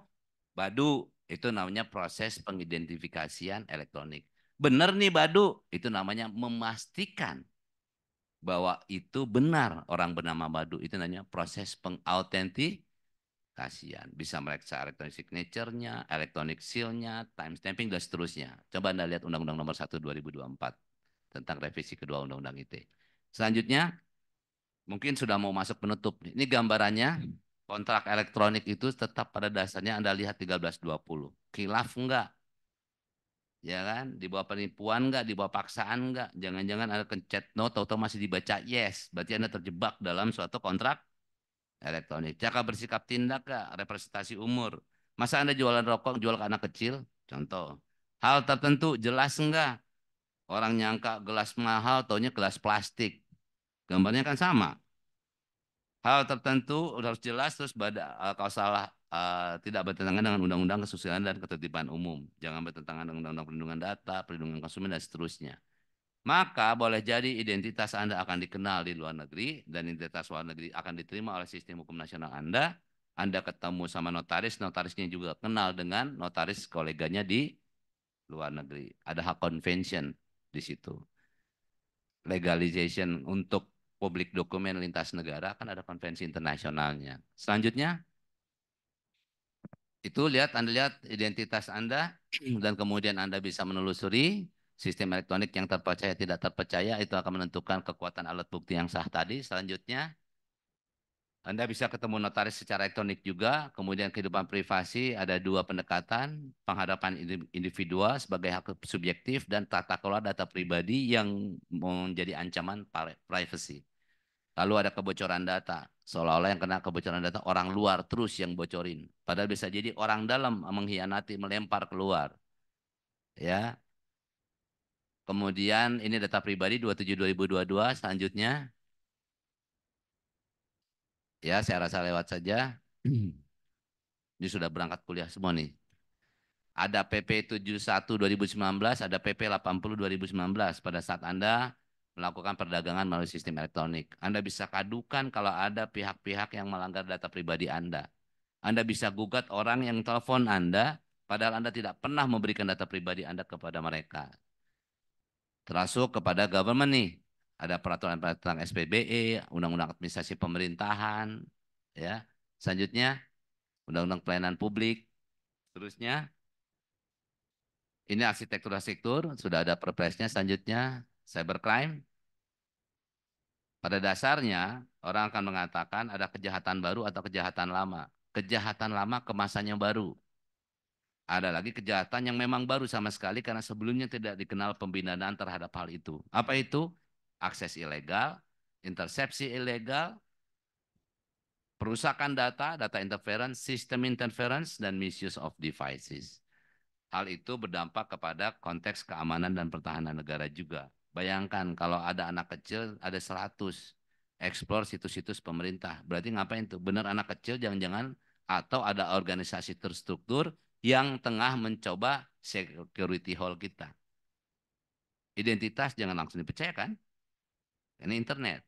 Gitu. Harus diperhatikan identitinya. Trust level terhadap setiap identity itu berbeda. Identity providernya. Selanjutnya, ini perubahan KUHP. Ingat, dalam KUHP yang baru, ruang termasuk cyberspace. Anak kunci termasuk PIN. Ya. Jadi, data termasuk barang. Jadi, kalau ada yang curi data pribadi Anda bisa mengatakan itu seperti pencurian barang. Selanjutnya, ada pasal yang sudah dicabut dan kemudian 1/2004 mengatakan ada perubahan. Nanti sampai dengan terbentuk KUHP berlaku, KUHP yang baru. Lalu lihat ada perpres tentang infrastruktur informasi vital dan ada strategi keamanan cyber. Bahkan sampai kepada penggunaan enkripsi mandiri. Lihat yang butir E. Kemandirian kriptografi nasional. Selanjutnya, catatan penutup. Hakikat cyber law itu adalah hukum terhadap informasi dan komunikasi. Secara elektronik, semua beresiko dan harus jelas keamanannya. Sehingga reliabilitas akan menentukan mutu dia sebagai alat bukti. Yang paling lemah, petunjuk, paling kuat adalah alat bukti yang berdiri sendiri. mendatang kita perlu menjelaskan kejelasan terhadap National Electronic Authentication System kita untuk memastikan identitas personal data, dokumen, arsip, perangkat, dan jaringan aman. Yang menariknya, kita punya NIK, kodenya aja orang gampang baca. Ada kode kartu keluarga, kelurahan, kecamatan, tanggal lahir. Harusnya identitas yang unik tidak merepresentasikan struktural code-nya dengan mudah. Jadi itu belum ideal loh ya. Terus di situ tertulis apa? Golongan darah. Memang semua Anda pernah periksa darah di kelurahan. Tahu ada informasi golongan darah, berarti kurang valid. Kita punya PR loh untuk national identity kita ke depan. Apakah akan terus begitu, akan kita perbaiki atau tidak ke depan. Kalau sekarang Anda dibilang bertanggung jawab terhadap data Anda, padahal Anda diminta untuk menyerahkan data. Ya, itu vision kita ke depan, kita terus ada perbaikan. Isu yang terakhir dalam konteks cyber law cuma dua, privacy dan cyber security. Ya, demikian semoga itu menjadi inspirasi buat Anda dan saya ingin menegaskan hasil Badan Kerjasama FAPTN se-Indonesia 2019 dalam rapat kurikulum menyatakan hukum telematika adalah mata kuliah wajib fakultas. Ada dua mata kuliah wajib fakultas, Haki dan telematika. Kalau di kami diturunkan lagi ada mata kuliah lanjutannya, privasi dan data pribadi, cyber security and cyber crime, public services and e-government, sport and entertainment, digital property and electronic transaction. Nah, silakan. Mudah-mudahan itu juga menginspirasi di FH Unhas untuk mengeksplorasi lagi mata kuliah peminatan baru itu atau setidak-tidaknya sebagai mata kuliah pilihan. Demikian dari saya, lebih dan kurang saya mohon maaf. Semoga sehat selalu. Kalau sekiranya masih ada waktu kita buka pertanyaan ya. Assalamualaikum warahmatullahi wabarakatuh.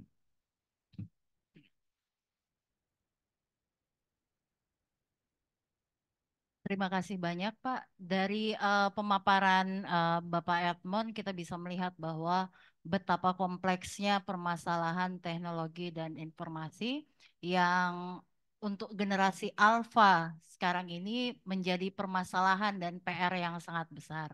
Terutama untuk di era sekarang karena tadi seperti yang diutarakan oleh Bapak bahwa jempol itu yang jahat sehingga perilaku doxing yang tadi berakhiran ing semua itu sekarang semakin marak.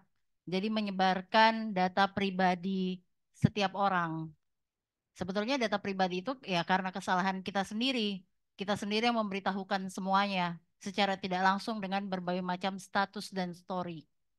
Nah, kemudian untuk sesi selanjutnya saya membuka 3 pertanyaan saja untuk dari sisi sebelah kiri, kanan, dan tengah.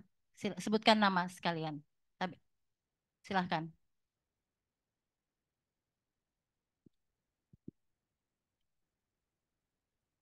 Izin Bapak, Ibu. Terima kasih atas kesempatannya. Nama saya Fariha dari jurusan Kenotariatan. Izin, saya mau bertanya tentang perlindungan hukum bagi seorang notaris apabila nanti kelak dalam menjalankan profesinya terkena cyber attack. Jadi setiap yang kemungkinan ke depan akan dibuat semua akta dan sebagainya dengan elektronik. Bagaimana perlindungan bagi seorang notaris apabila data-data tersebut dihack dengan orang lain? Terima kasih. Ya, kalau kita naik bis, kita dilindungi nggak sebagai penumpang? Notaris sellingnya, kalau aplikasinya kan bukan buatan notaris. Kalau aplikasi yang salah bukan salah notaris. Tapi sekarang mari kita lihat. Notaris yang muda menerima warisan protokol sebegitu banyak. Bayangkan juga resikonya, karena itu arsip negara. Ada yang rusak dari arsip negara, kena pidananya. Bayangkan juga kalau kena bencana. Entah tanah longsor, kebanjiran. Misalnya nih ada tragedi di kapal Nabi Nuh lagi dekat sini misalnya. Tsunami di Anda, ya kan? Yang terjadi apa? Hilang arsip maka dengan menggunakan sistem elektronik sudah menambah kualitas penyelenggaraan jasa notaris. Keautentikannya, coba lihat. Siapa yang memastikan beli materai terus nempel di akte jamnya? Ada nggak tertulis jamnya? Kalau pakai elektronik, tanda tangan boleh nyusul nggak? Kalau hari-hari tanda tangan bisa nyusul nggak? Nah, justru mempertinggi mutu keautentikan itu sendiri. Kalau secara elektronik. Dibacakan, apa bukti bacaan? Cuma ditulisin, telah dibacakan. Harusnya apa? Baca, ada voice dong. Jadi ternyata lebih memudahkan buat notaris. Perlindungan notaris lebih kelihatan dong. Anda panggil orang via Zoom, terus ditanyain emailnya dan dicek nomor NIK KTP-nya. Anda konfirmasi dengan sistem informasi kependudukannya misalnya dari Kemdagri. Sama orang datang ke kantor Anda secara fisik bawa kartu. Yakin. Belum tentu orang yang bersangkutan loh. Banyak notaris terjadi korban penipuan orang lain. Jual tanah, besoknya ada yang nangis-nangis. Itu kan tanah milik saya. Ternyata si bapak punya istri 2. Istri pertama nggak dikasih tahu. Ngaku istri pertama dia jual tanah. Ya kan? Dengan adanya berelektronik lebih memudahkan Anda kan? Ada perubahan langsung diketahui, catatan sahnya waktu juga. Nah, perlindungan terhadap notaris adalah terjamin terhadap akte. Notaris kan hanya bertanggung jawab terhadap aktenya. Yang saya bingung, kenapa notaris mau dipersalahkan kalau salah input di SABH? Emang salah notaris? Emang notaris itu kan input. Keputusan administrasi pemerintahan adalah tanggung jawab pihak yang menandatanganinya dong. Berarti pejabatnya, sistem elektroniknya. Selama ini mau, nah harusnya berpikirlah kembali. Biasa ya, hukum itu adalah memperbaiki keadaan terus. Critical legal thinking. Jangan yakini yang lazim sekarang ini adalah kebenaran. Boleh jadi kelaziman adalah produk kezaliman yang belum sempat diperbaiki. Apa contohnya? Materai. Apa fungsi materai? Anda bayar nggak dicatat. Beli nggak dicatat, nempel ke dokumen apa nggak dicatat. Terus Anda nggak menggunakan kertas lagi. Kalau Anda menggunakan kertas, oke lah, karena misalnya resources yang terbatas. Tapi kalau ternyata Anda pakai elektronik, masih dipaksain materai juga. Sekarang materainya breakdown. Nggak beroperasi, udah ngerugiin orang. Tuh. Ya, jadi Bu, notaris hanya bertanggung jawab terhadap urusannya dan sesuatu yang di bawah kendalinya. Ya, tapi kalau notarisnya misalnya inputnya salah, ya salah notarisnya. Bikin aktenya itu kan akte, ini kan alat. Terus dia nyimpen. Maka kan lebih bagus jika arsip negara di backup. Ada backup copy, hard copy, ada backup soft copy. Soft copy-nya jangan di Google Drive. Kebanyakan malah share lewat Google Drive. Bahaya kan? Usahakan server di kantor. Atau kalau nanti suatu saat kerjasama Ikatan Notaris sama Arsip Nasional Republik Indonesia bikin server, maka Anda akan lebih enak nyimpen arsip negara ke ANRI sebagai institusi Arsip Nasional Republik Indonesia ya. Oke, saya rasa cukup menjawab Bu. Terima kasih. Yang berikutnya. Yang berikutnya silahkan. Di ujung. Sebutkan nama. Saya ngomong nggak kecepatan kan ya? Nggak. Bismillahirrahmanirrahim. Assalamualaikum warahmatullahi wabarakatuh. Perkenalkan, nama saya Muhammad Nuriman dari program pendidikan Magister Ilmu Hukum. Saya ingin bertanya terkait teori hukum kritis, di mana bagaimana sih peran regulasi terhadap platform online dan layanan telematika dapat diartikan sebagai kontrol sosial atau dominasi, dan bagaimana dapat diidentifikasi penyalahgunaan kekuasaan dalam regulasi tersebut. Kemudian ini saya Itu juga mau regulasi berarti Anda harus sebutkan tuh ada peraturan apa? Peraturan menteri kah? dalam negeri, Bro. Ada peraturan menteri. Iya. Nomor berapa dan judulnya apa?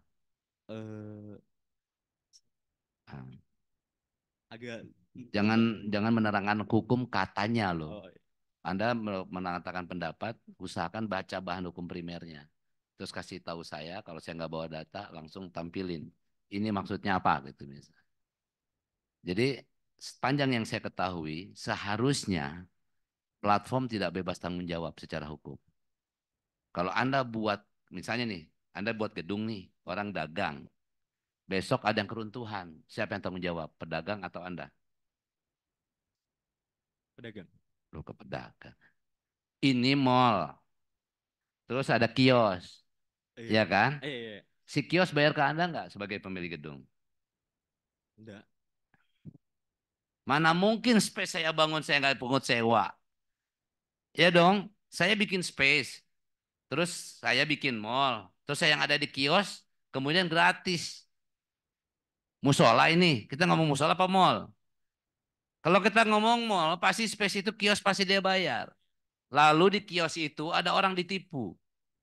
Menurut kamu, saya sebagai pemilik mall ke bawah-bawah nggak? Enggak. Oh, Begini Pak. si kios ini punya identitas nggak? Punya. Kalau tahu tukang tipu, saya biarin nggak nyewa kios saya? Enggak. Saya turut tergugat dua nggak? Ikut. Nah, tergugat satu, tergugat dua. Anda punya kos-kosan.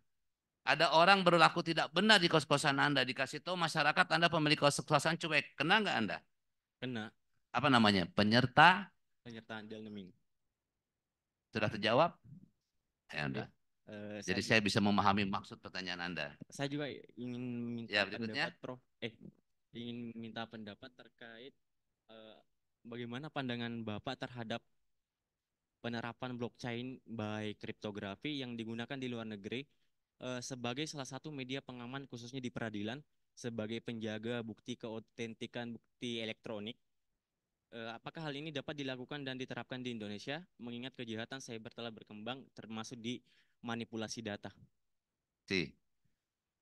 Ini banyak orang teknologi dikit-dikit bilang, wah ini uang cryptocurrency. Mana nilai currency dari kripto? Di mana nilai kelangkaan emas? Sehingga Anda bisa mengatakan currency terhadap emas. Scare-nya.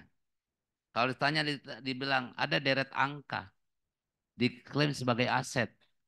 Masuk akal nggak? Tapi buat orang teknologi disebutin. Wah, salah satu kelangkaan dalam bilangan itu adalah bilangan prima. Kan gitu. Tapi real nggak buat Anda? Enggak. Jadi posisi terhadap yang setiap pedagang pasti akan bilang barangnya tokcer. Ya kan? Ada nggak security yang pasti memastikan safety? Tidak ada. Security adalah effort. Blockchain bukan nggak pernah dijebol, jangan bilang nggak 100% dia aman. Kenapa? Begitu Anda sebut ini sistem keamanan, itu jadi objek serangan nggak? Masalah waktu aja. Nah, berarti yang harus tanyakan adalah siapa pembuat blockchain, bagaimana penyelenggaraannya, itu yang bertanggung jawab. Tapi Anda menandaskan diri Anda, bikin sertifikat tanah dengan blockchain, Anda menetapkan resiko bagi bangsa ini. Karena blockchain bukan buatan Anda ternyata. Blockchain adalah suatu rantai keautentikan. Ada prosedur A, prosedur B, bla bla bla. Kemudian masuk dibungkus, execute kontrak sebagai smart contract. Setuju Anda? Iya. Nggak bisa begitu ternyata. Kalau mengatakan perikatan dalam jual beli tanah terang dan tunai, Anda nggak bisa selesaikan dengan smart kontrak. Anda terang dan tunai di depan pejabat umum. Ada deklarasi, garansi terhadap keautentikan. Kenapa notaris lebih tinggi ngomongnya? Karena dia memastikan keautentikan material dan keautentikan formal. Sementara teknis hanya adalah suatu prosedural otomatis yang kalau if condition terpenuhi masuk step berikutnya. If condition terpenuhi maksud berikutnya. Tapi bukan terang dan tunai. Jaminan keautentikan teknis beda dengan jaminan keautentikan secara hukum. Jaminan keautentikan secara hukum bukan hanya nirsangkal. Gitu. Ya, jadi menurut Anda pas nggak blockchain? Lihat konteksnya dong. Ya nggak? Gini deh. Anda punya vending machine. Anda lihat ada Coca-Cola? Iya ya. Oke, dia tanyain KTP Anda nggak sih waktu Anda beli Coca-Cola? Enggak. Nah itu. Barang itu dalam suatu transaksi boleh anonimus. Sepanjang dilihat makhluknya juga nggak goib. Ya, ini vending machine, ini jelas barangnya. Jual beli dianggap perikatannya berlaku pada saat ya kesepakatan tercapai jelas barang dan harga. Masukin duit, plak, keluar tuh Coca-Cola atau Pepsi Cola, minumannya keluar, plong. Kalau Anda ditaruh duitnya dia nggak kembaliin, Hah? Jadi masalah. Jadi si hal tertentu cuman minuman atau sampai si vending mesin. Ke Mari vending kita mesinnya. mari kita lihat. Hanya objek yang diperdagangkan oleh vending mesin atau sampai keberadaan validitas sistem vending mesin adalah hal tertentu. Jawabannya? Sampai ke sistemnya. Nah, itu dia. Oke, siapapun penyelenggara sistem, dialah yang jadi core man-nya, karena yang lain ketemu jarak jauh, dialah memastikan identitas. Masa dia sekarang lepas tangan, apalagi settlement transaksi. Anda pernah makan ke food court? Pernah. Ada yang modelnya dibayar di kasir, ada yang bayar masing-masing. Iya. Kalau Anda bayar ke kasir, kasir settlement kan? Ya kan? Tanggung jawab nggak dia terhadap kios-kios itu? Tanggung jawab. Iya, itu intinya. Oke? Tidak ada space yang lepas dari liability walaupun itu free. Terima kasih banyak. Ya, sama-sama. Oke. Assalamualaikum warahmatullahi wabarakatuh. Waalaikumsalam. Yang terakhir, masih ada pertanyaan, masih bisa dibuka satu penanya lagi.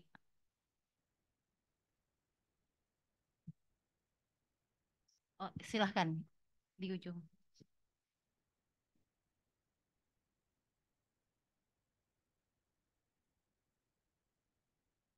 Bismillahirrahmanirrahim. Assalamualaikum warahmatullahi wabarakatuh. Baik, terima kasih atas kesempatannya. Saya ingin bertanya, kalau kita lihat di pasal 1866 BW tentang alat-alat bukti, itu kan terdiri dari bukti tulisan, saksi, persangkaan, pengakuan, dan sumpah. Kemudian bagaimana kalau misalnya ada permasalahan seperti ini Pak Tabe? Jadi biasanya kalau kita lihat itu masyarakat kan sekarang itu memiliki sertifikat. Sertifikat kan tadi dijelaskan tentang ada sertifikat elektronik dan ada sertifikat yang masih jelas untuk yang dikeluarkan oleh BPN seperti itu. Kemudian kalau misalnya terjadi masalah. Ada misalnya contoh saya memiliki sertifikat tertulis yang dikeluarkan oleh BPN dan yang satunya adalah dan misalnya teman saya yang satu ini yang di samping saya memiliki sertifikat elektronik. Bagaimana kalau misalnya dibuktikan di pengadilan siapa yang kira-kira atau bagaimana menurut Bapak kira-kira siapa yang alat bukti yang bisa didahulukan atau yang dipakai seperti itu Pak. Terima kasih. KUH Perdata berlaku karena apa? Kalau misalnya terjadi permasalahan. Pertanyaan saya sederhana. Kitab Undang-Undang Hukum Perdata, Indonesian Burgerlijk Wet Book, sampai sekarang berlaku enggak? Masih Pak. Karena apa dia berlaku? Pasal 1 aturan peralihan. Kemudian lex posterior, delegat, lex pri. Semua ketentuan yang dibuat terakhir oleh Republik, ya kan, bisa mencabut. Atau walaupun tidak disebutkan resmi dicabut, lex posterior, derogat, lex priori, lex specialis, derogat, lex generalis. Asumsi KUH Perdata mengenal cuma 5 limitatif, walaupun penterjemahannya harusnya resmi, karena aslinya bahasa Belanda. Ternyata yang Anda kita pelajari adalah bahasa Indonesia, berarti Anda belajar tafsir. Kan itu ya, karena penterjemahan seseorang. Katakanlah limitatif, cuma 5 alat bukti. Dengan adanya Undang-Undang ITE, ada bukti ke-6 enggak? Iya ada Pak. Iya.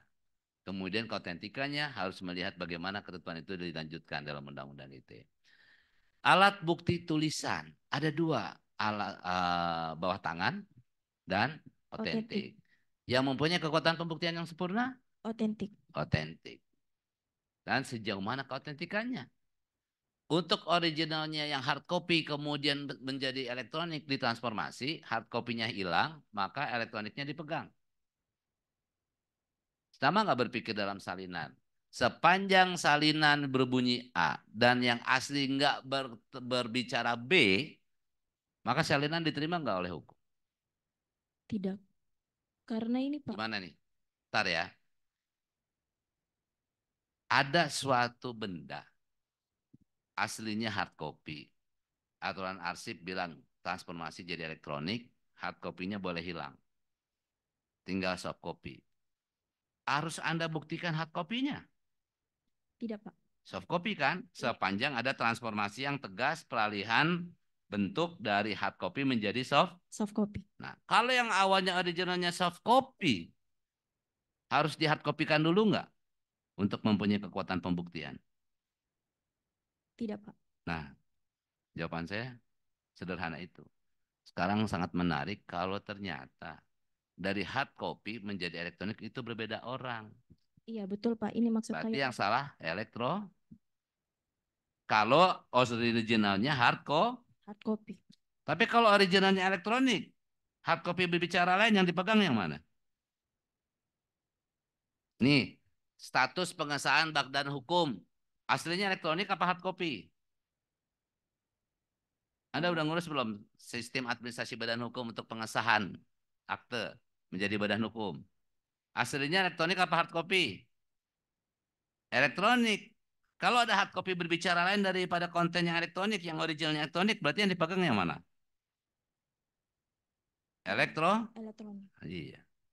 Maka seharusnya sebelum kita bagus semuanya, jangan pertaruhkan untuk mentransformasikan sertifikat tanah tadi secara elektronik dalam waktu dekat. Tentu ada yang namanya transfer teknologi kan bukan hanya device. Ada software, ada metode prosedur orang, ada culture-nya, ada awareness-nya. Ya kan? Tapi kalau ini semua diproyekkan, ya akibatnya pemaksaan. Teknologi bukan lagi fakultatif, tapi Anda dipaksa untuk menggunakan teknologi terakhir.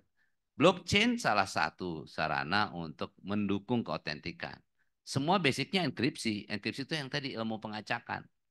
Ada yang berbasiskan dua pasangan tongkat kelar berkembar, itu yang bahasa 1887 KUH Perdata, pasangan tongkat kembar yang kalau dipertemukan menjadi sarana pengautentikasian. Itu loh kunci. Nah, bahasa sekarang kunci publik, kunci privat. Namanya public key infrastruktur yang mempertemukan untuk private key. Itu namanya teknologi digital signature. Digital signature tadi harus didukung oleh digital certificate. Nah, sayangnya yang peraturan Menteri nomor 3 2023 Agraria, definisi sertifikat elektroniknya bikin definisi sendiri lagi. Harusnya disebutkan sertifikat tanah elektronik, bukan sertifikat elektronik. Dua hal yang berbeda lagi. Demikian Ibu, sudah cukup menjawab? Ya, terima kasih banyak Pak. Jadi masih yang mahasiswa S2 yang banyak bertanya, yang S1-nya sudah ada kuliah.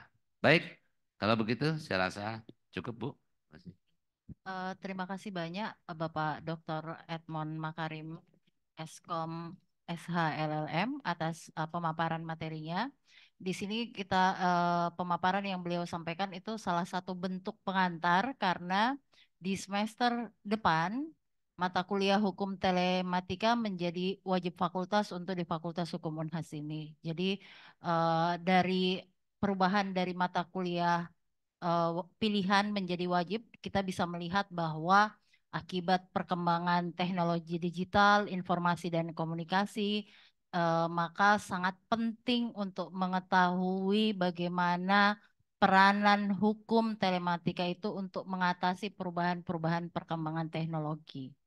Apalagi sebagian besar, tidak semuanya sih, sebagian besar itu masih belum sadar teknologi. Jadi secara tidak sadar memberikan informasi pribadinya sendiri maupun pribadi orang lain ke sosial media atau platform internet lainnya. Jadi saya pikir cukup demikian pemaparan materi kuliah umum yang disampaikan oleh Bapak Dr. Edmond Makarim Eskom SHLLM. Untuk selanjutnya saya kembalikan kepada MC untuk acara selanjutnya. Terima kasih. Assalamualaikum warahmatullahi wabarakatuh.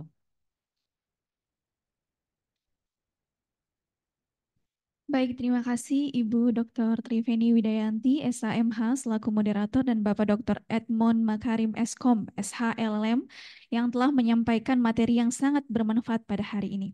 Selanjutnya, penyerahan sertifikat penghargaan kepada narasumber Bapak Dr. Edmond yang akan diberikan oleh Bapak Dekan Fakultas Hukum Universitas Hasanuddin, Profesor Dr. Hamzah Halim, SHMH MAP.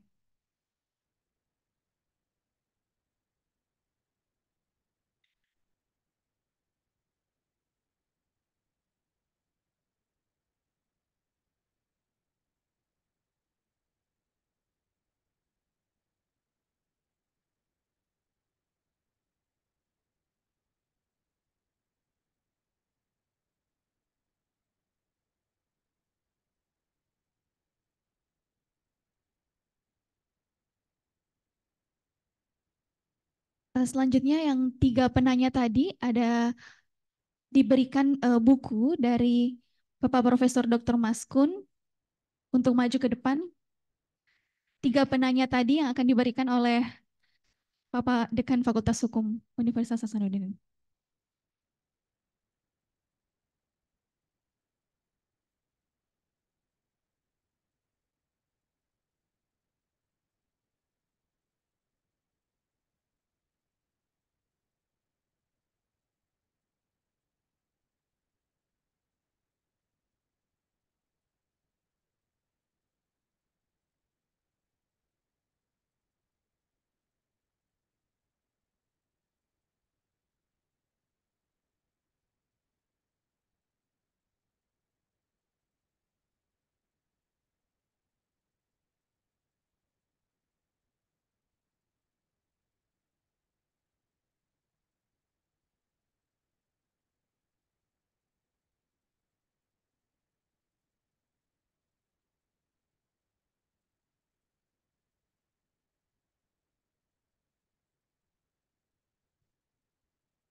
Selanjutnya untuk foto bersama, Bapak Ibu peserta dan juga Bapak Ibu dosen, mari kita bersama-sama merapat ke tengah untuk melakukan foto bersama.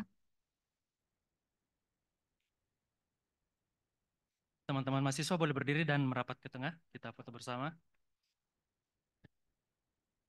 Mohon agak gercep.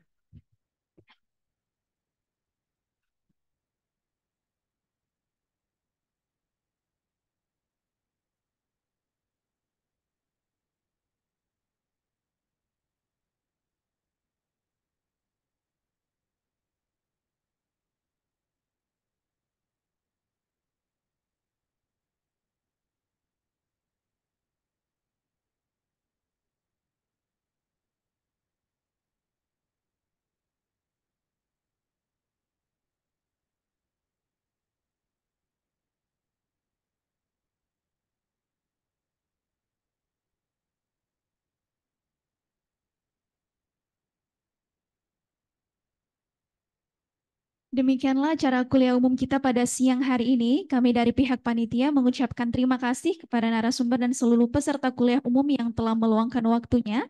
Wabillahi taufiq wal hidayah. Wassalamualaikum warahmatullahi wabarakatuh. Mohon izin untuk absen mahasiswa angkatan 2023 yang tadi dititip boleh disimpan